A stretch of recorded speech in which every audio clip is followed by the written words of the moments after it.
кесірі. Адамдар жиған тергенін сақтап қалғысы келеді. Армандағанда да бар болғаны ойша 2 минут елестете аласың. Одан кейін ойланудың өзі қиын. Не қалайтыныңды білесің.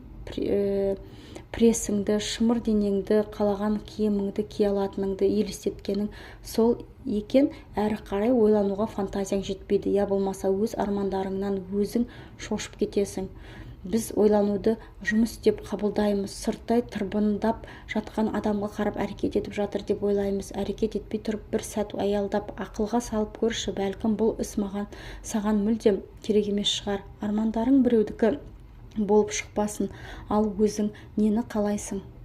Жасау деген нәтижені алу үшін ойдың әрекет және сөз сынды серіктерімен бір нүктеде түйісуі өте маңызды.